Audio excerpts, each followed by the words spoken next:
आप सभी का स्वागत है अनादि टीवी में और अनादि टीवी के खास कार्यक्रम खास मुलाकात में।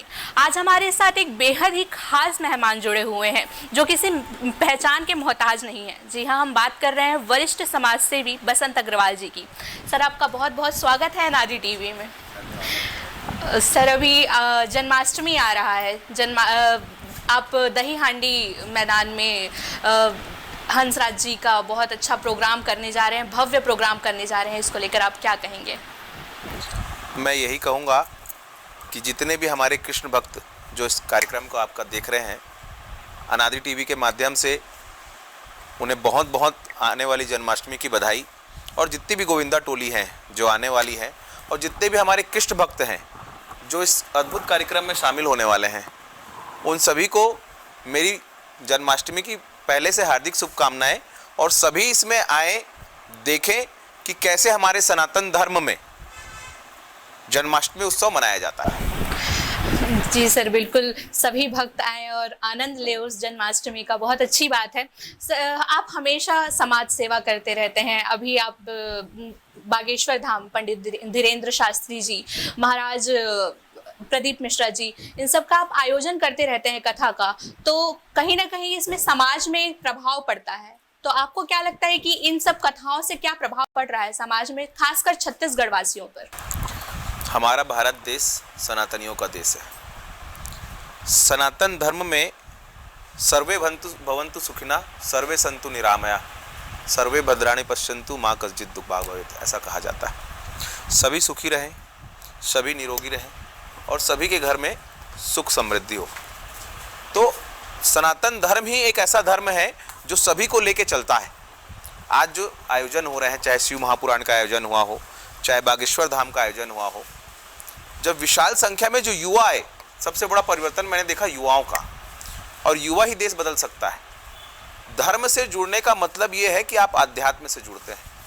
धर्म से जुड़ने का मतलब ये है कि आप अपने माता पिता का आदर करते हैं, अपने आए हुए अतिथि का आदर करते हैं, क्योंकि हमारे धर्म में अतिथि को देव का दर्जा दिया गया है। सिर्फ धर्म का कार्य हो रहा है ऐसा नहीं है, धर्म में आप क्या क्या सीख रहे हैं, इसलिए ये सारे बड़े धर्म के आयोजन किए जाते हैं। चाहे प्रदीप मिश्रा जी का हो, बागेश्वर धाम जी का हो, चाहे दही हांडी का हो, जितने भी हमारे सनातनी देख रहे हैं, जितने भी हमारे नए वर्ग के लोग देख रहे हैं, पुराने तो हमारे गीता रामायण पाठ करते ही थे, लेकिन नए बच्चे उस चीज़ को उत्प्रेरणा के साथ, जैसे हमारे यहाँ हनुमान जी का आशीर्वाद है, गुड़ियारी हनुमान जी का आशीर्वाद पूरे क्षेत्र में लोग देखते हैं उसको। आज ये स्थिति है कि शाम की आरती और सुबह की आरती में भक्तों का तांता लगा रहता है। पहले संख्या सीमित होती थी, लेकिन आज वो संख्या में इजाफा हुआ है। और जो तांता लगा है वो किनका लगा है? युवाओं का लगा है। आप जाके देखें 80% उसमें युवा है। तो धर्म का जो भी आयोजन होगा, निश्चित रूप से समाज में बदलाव आएगा और संदेश जाएगा। इसलिए जितने भी बड़े इस टाइप के महाकुंभ कहूँगा मैं तो होते हैं, तो उसमें प्रेरणा भी मिलती है, सीख भी मिलती है और आने वाले समय में हमको क्या करना है इसका ज्ञान भी मिलता है। बिल्कुल सही बात कही आपने। आज की जो युवा है वो धर्म से काफ़ी प्रेरणा ले रहे हैं। तो आप हमेशा से समाज सेवा करते आए हैं, तो इस पर आपको कहाँ से प्रेरणा मिली कि हाँ, मुझे समाज सेवा ही करनी है? मुझे ऐसा लगता है कि समाज सेवा के लिए माता पिता सबसे बड़े प्रेरणा स्रोत है मेरे, क्योंकि माँ बाप ने जो मुझे सिखाया, मेरे गुरु ने जो मुझे सिखाया, वो शुरुआती शिक्षा जो मेरी हुई वो सबसे महत्वपूर्ण थी। उसके बाद जो मैं राष्ट्रीय स्वयंसेवक संघ का स्वयंसेवक बना 3 वर्ष की उम्र से, तो आरएसएस ने जो मुझे सिखाया, मुझे ऐसा लगता है कि उसका बहुत बड़ा हाथ है कि आज समाज में मैं ये कार्य कर पा रहा हूँ। क्योंकि संघ में हमेशा बच्चों को खेल खेल में, शाखा में इतनी सारी चीज़ें सिखाई दी जाती हैं कि बच्चा खुद के अंदर एक कॉन्फिडेंस आ जाता है, खुद के अंदर एक विश्वास आ जाता है, समाज में कैसे उसे नेतृत्व करना है वो आ जाता है। मैंने खेल खेल में ही संघ सब कुछ सिखा देता है। इसलिए जितने भी लोग इस कार्यक्रम को देख रहे हैं, मैं उनसे निवेदन करूंगा कि अपने बच्चों को निश्चित रूप से अगर आसपास शाखा चलती हो तो जरूर भेजें। जी, बिल्कुल सही कहा कि बच्चों में संस्कार का होना बहुत ज़रूरी है। आप हमेशा समाज सेवा करते आए हैं, तो यहाँ पर चुनौतियाँ बहुत होती हैं। तो रायपुर में समाज सेवा करने में चुनौतियाँ क्या आई हैं अब तक? आप जब समाज के किसी भी फील्ड में निकलते हैं तो आप लोगों को मदद करते हैं, और जब आप मदद करते हैं तो जिनको वाकई में ज़रूरत है वो तो आते ही हैं, साथ में ऐसे भी लोग आ जाते हैं जिनको ज़रूरत नहीं होती। तो आपको ये पहचान करनी होती कि वाकई में कौन ज़रूरतमंद है और कौन नहीं है, इसकी पहचान करना और सही पात्र व्यक्ति की मदद करना, ये समाज सेवा का सबसे मूल है। और आप किस क्षेत्र में काम करना चाहते हैं, क्या आप 60 साल के बाद धर्म के क्षेत्र में काम करना चाहते हैं, ये जो अवधारणा है उसको बदलने की ज़रूरत है। सेवा के लिए कोई उम्र नहीं, चाहे वो समाज सेवा हो, चाहे वो धर्म में हो, कोई उम्र नहीं। 60 के बाद हम लोग भजन करेंगे तो 60 के बाद आपके जीवन में बचा क्या जो आप भजन करोगे। तो मेरा ऐसा कहना है कि आप जो भी करते हैं उसके लिए कोई उम्र की सीमा नहीं है।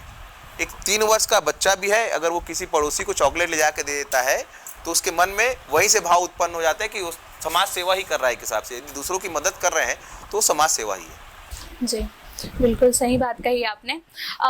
समाज सेवा के रहते आप किसी परियोजना को लेकर चल रहे होंगे, आप कौन सी परियोजना को लेकर चल रहे हैं और उस परियोजना को आप संपूर्ण कैसे करेंगे, पूर्ण कैसे करेंगे?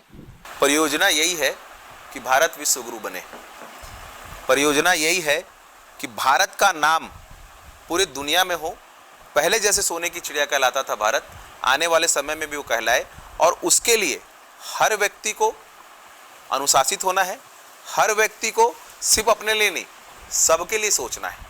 हर व्यक्ति को दृष्टिगोचर रखते हुए उन चीज़ों को समझना है कि हमारा भारतवर्ष किन चीज़ों से महान हो सकता है। मैं सिर्फ छत्तीसगढ़ प्रदेश की बात नहीं करूँगा, क्योंकि मेरे लिए पूरा मेरा भारतवर्ष है।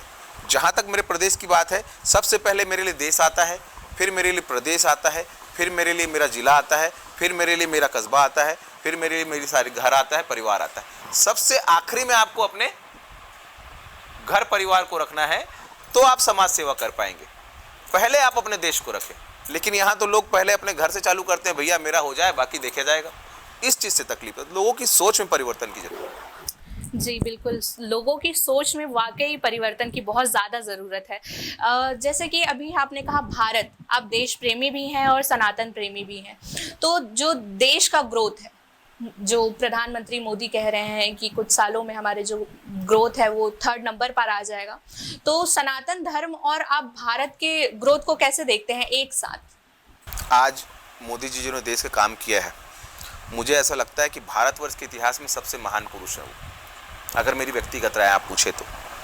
क्योंकि भारत के इतिहास में हम अहिल्याबाई होलकर को याद करते हैं कि जब उन्होंने काशी विश्वनाथ का मंदिर तोड़ा गया था मुसलमान आक्रांताओं के द्वारा, उसके बाद पुनः निर्माण किसी ने कराया तो अहिल्याबाई होलकर ने कराया। उसको आज भी हम 400 वर्षों बाद भी याद करते हैं कि उन्होंने उसका जीर्णोद्धार कराया, 500 वर्षों बाद भी याद करते हैं। एक मंदिर उन्होंने निर्माण कराया, लेकिन इतिहास उनको 500 साल बाद भी याद कर रहा है।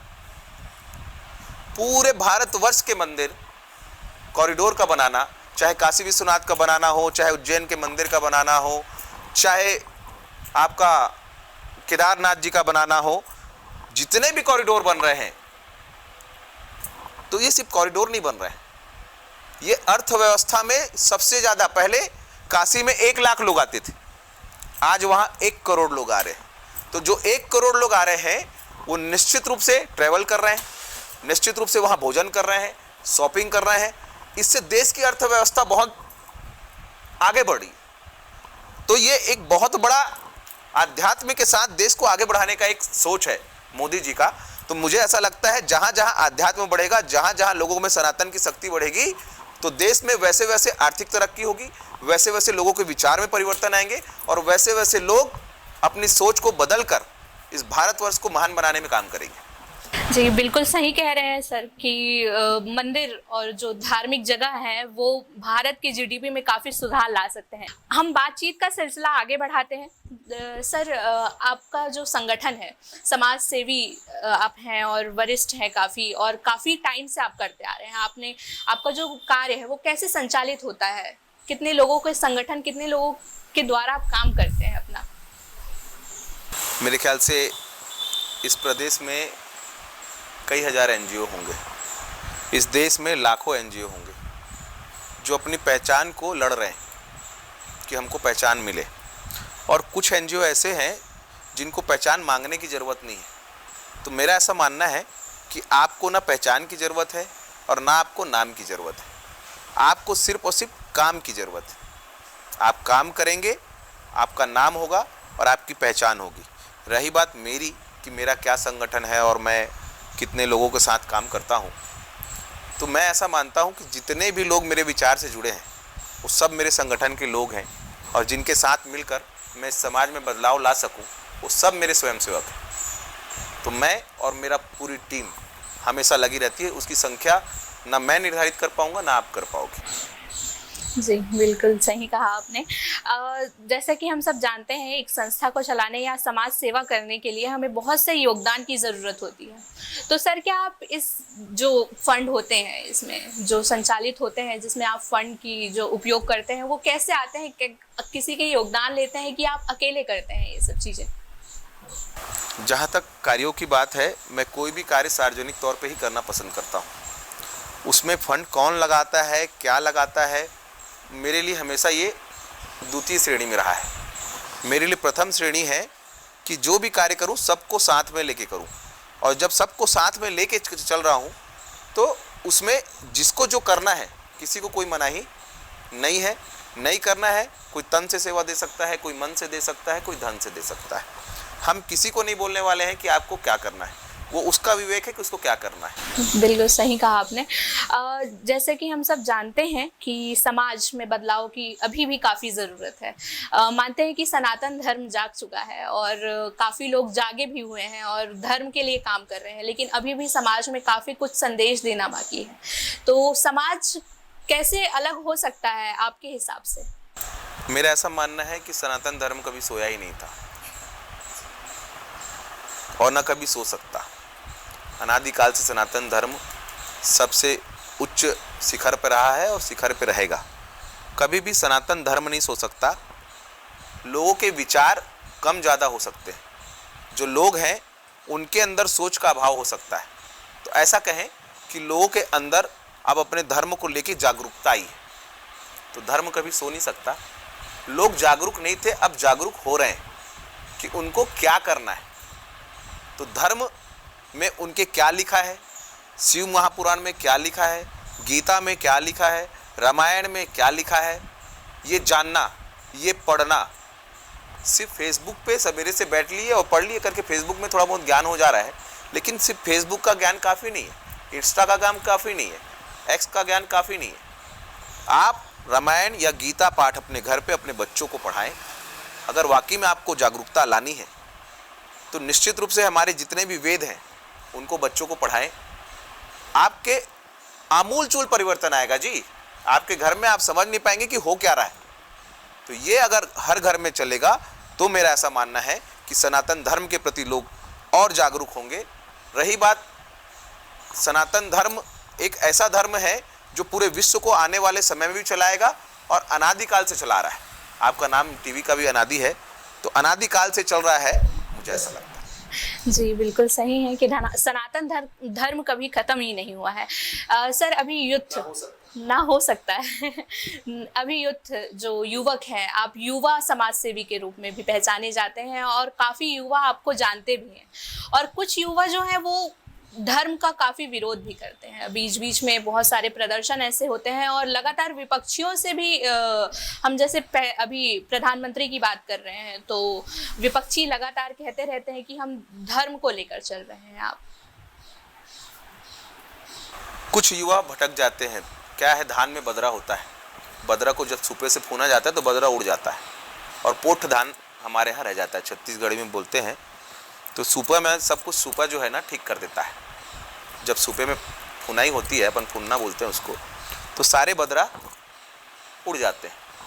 तो बदरा हर जगह रहेगा। अब बदरा के बिना दुनिया नहीं चलती। पूरा पोठ हो जाएगा तो बदरा, फिर पोठ की अहमियत ख़त्म हो जाएगी ना। तो पूरे ही लोग अगर अच्छे हो जाएं तो कहाँ से बुरे लोग भी होना जरूरी है। मलिच हुआ करते थे ना पहले, राक्षस हुए, तब तो देवताओं का महत्व हुआ। तो वो लोग जो भटके हुए लोग हैं, मैं उनसे भी कहूँगा कि वो अपने धर्म को समझें, अपने देश को समझें, क्योंकि जो हिंदू धर्म में सिखाया जाता है, जो सनातन में सिखाया जाता है, वो दुनिया में कहीं नहीं सिखाया जाता। अपने माता पिता के प्रति आदर, अपने अतिथि के प्रति आदर, अपने देवी देवता के प्रति आदर, अपने देश के प्रति प्रेम, अपनी माटी के प्रति प्रेम, अपने वृक्षों के प्रति प्रेम, पानी को हम देवता मानते हैं, जल को हम देवता मानते हैं, वृक्ष को हम देवता मानते हैं, सूर्य भगवान को हम देवता मानते हैं, चंद्रमा को हम देवता मानते हैं। इसमें विरोध करने का कोई विषय ही नहीं है सनातन में। तो जो विरोध कर रहे हैं ना, वो कहीं ना कहीं जानकारी के अभाव में इस चीज़ का विरोध कर रहे हैं। उनको जानना जरूरी है कि सनातन धर्म क्या है। जी, ये तो राजनीति और सनातन धर्म को लेकर बात हो गई। अब हम सर के बारे में जानेंगे कि उनकी निजी जीवन कैसी है। सर, निजी जीवन में भी काफ़ी चुनौतियां आती होंगी, क्योंकि समाज सेवा करते हैं आप, तो हमेशा बिजी रहते हैं, आपका शेड्यूल बिजी रहता है। तो ऐसे में आप पारिवारिक जीवन जो है, परिवार के लिए कैसे समय निकाल पाते हैं? मैं 12 बजे से पहले किसी से मिलता ही नहीं, तो 12 बजे से पहले इधर समय देता हूँ। 12 बजे 11 बजे मुझे खाना खा लेना होता है, उधर 7 बजे मैं खाना खा लेता हूँ, और 8 बजे के बाद किसी से नहीं मिलता हूँ, फ़ोन भी नहीं उठाता हूँ। फ़ोन मेरा सिर्फ 10 घंटा चालू रहता है, तो 10 घंटा ही वर्किंग होनी चाहिए। हाँ, रही बात इमरजेंसी है, किसी को कुछ तकलीफ है, तो उसके लिए मेरे पास इमरजेंसी नंबर दिया हुआ है, तो लोग मेरे से संपर्क कर लेते हैं। क्योंकि आपके निजी जीवन में जब आप सुखी रहेंगे तो ही आप सार्वजनिक जीवन में लोगों की मदद कर पाएंगे। और आप निजी जीवन में परेशान हैं और सार्वजनिक जीवन में किसी की हेल्प नहीं कर पाएंगे।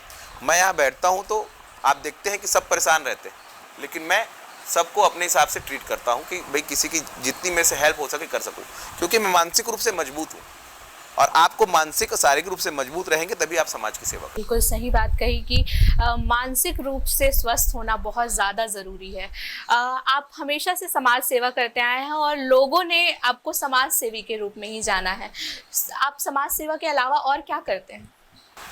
समाज सेवा के अलावा स्कूल है मेरा, वो भी समाज सेवा के हिसाब से ही है, क्योंकि कोई भी शिक्षा व्यवसाय नहीं हो सकती। हमारे स्कूल में प्रदेश का पहला स्कूल है जो मातृभाषा सिखाई जाती है। गुजराती को गुजराती बोलना लिखना, मराठी को मराठी बोलना लिखना। बच्चा मिलता है तो हर हर महादेव बोलता है, गुड मॉर्निंग गुड इवनिंग नहीं होता हमारे यहाँ। इंग्लिश भी इसको सिखाई जाती है। बड़े बड़े जो प्रदेश में स्कूल हैं, उन सबसे अच्छी स्थिति में माँ भारती विद्यालय है, क्योंकि वहाँ संस्कार सिखाए जाते हैं। 1000 बच्चे हैं, वो मेरी शाखा है।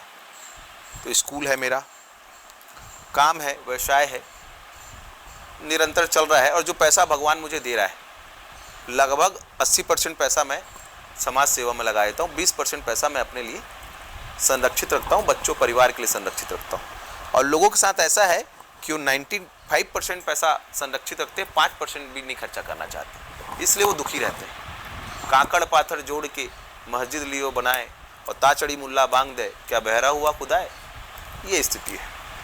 जी, बिल्कुल सही कहा आपने। आप इतने सारे कार्य किए हैं, हमेशा समय समय पर आयोजन करते रहते हैं, समाज के लिए करते रहते हैं, तो आपको अपने आप में कौन सा कार्य संतोषजनक लगा है, जिससे आप संतोष हुए हों? संतोषजनक कार्य यदि मैं कहूँ तो जितने भी लोग मेरे पास आते हैं, मैं निश्चित रूप से किसी को भी खाली हाथ नहीं भेजता। मैं जैसी भी हेल्प हो उनकी करता हूँ। ये मेरे लिए बहुत संतोष है कि भगवान ने मेरे को उस लायक बनाया है। हमारे यहाँ कहते भी हैं, साईं इतना दीजिए जामे कुटुंब समाए, और मैं भी भूखा ना रहूँ साधु ना भूखा जाए। तो इतना बड़ा संतोष मेरे साथ है कि कोई भी व्यक्ति आता है और वो खाली हाथ नहीं जाता है। ये महादेव की कृपा है मेरे पे कि मैं ऐसा कर पाता हूँ। ये मेरे लिए सबसे बड़ा संतोष है। जी, बिल्कुल सही बात है।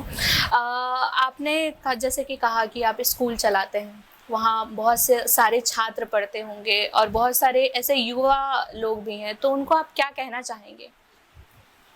मैं हमेशा उनके बीच रहता हूँ, उनके बीच मेरी संगोष्ठी होती है, तो मैं उनको एक ही चीज़ कहता हूँ कि जो भी कार्य करें वो दिल से करें, पूरे मन लगा के करें। कहीं भी उसमें 1% भी दिखावा ना हो। आज के समय में दिखावा ज़्यादा हो गया है, मन कम होता है। तो मन ज़्यादा लगाएं, चाहे वो पढ़ाई में हो, चाहे वो खेल में हो, चाहे वो अपने जीवन के किसी भी समय पे हो। आप मन के साथ काम करें। जो काम मन से किया जाता है निश्चित रूप से उसमें सफलता मिलती है। और अपने विवेक के साथ करें, भविष्य को सोच के करें कि हमको ये काम करेंगे तो हमको ये परिणाम उसका मिलेगा। तो बच्चों को हमेशा ये चीज़ मैं सिखाता हूँ। चलिए, अब आखिरी सवाल आपसे है कि अभी आप दही हांडी का प्रोग्राम करा रहे हैं जहां काफ़ी फेमस सिंगर आने वाले हैं। आप आगे और क्या क्या कार्यक्रम करवाएंगे समाज के सुधार के लिए? ये तो मेरा शिव ही बता पाएगा कि भविष्य में क्या होगा, क्योंकि मैं तो लगातार लगा हुआ हूँ। जो चीज़ें आती हैं, शिव महापुराण कभी कराने का नहीं था, 2-2 साल की वेटिंग थी, लेकिन अचानक मुझे मिल गया। रही बात दही हांडी, और दही हांडी लगातार 15-17 सालों से अपन कर रहे हैं। और दही हांडी करने का सिर्फ और सिर्फ एक उद्देश्य है कि जो आप अपना जन्मदिन मनाते हैं, कई लाखों खर्च कर देते हैं, हम अपने इष्ट का जन्मदिन मना रहे हैं। और इसमें हमें कोई भी कहीं भी किंतु परंतु नहीं कि क्या खर्चा हो रहा है, नहीं हो रहा है। कोई सार्वजनिक दही हांडी उत्सव समिति कर रही है। और इस बार बाबा हंसराज रघुवंशी जी भी आ रहे हैं, जो कि एक प्रख्यात कलाकार हैं। उनको 2-2 हज़ार 5-5 हज़ार टिकट लेके देखने जाते हैं लोग, और हम यहाँ सब निःशुल्क कर रहे हैं। हम चाहते हैं कि धर्म का कोई भी आयोजन हो, उसमें किसी भी प्रकार का कोई शुल्क कहीं पर भी ना हो। तो ऐसा विशाल दही हांडी के उत्सव का कराना, उसमें बाबा हंसराज रघुवंशी जी का आना, हमारी स्थानीय कलाकार गरिमा स्वर्णा दिवाकर जी का आना, और सभी लोगों का एक जगह सनातनियों का एक महाकुंभ होना अपने आप में बड़ा है। बिल्कुल, सनातनियों का महाकुंभ होने जा रहा है 27 अगस्त को, तो आप सब भी शामिल होइए। सर, आपका कीमती वक्त देने के लिए बहुत बहुत धन्यवाद। बहुत बहुत धन्यवाद आपका भी, अनादि टीवी का भी धन्यवाद।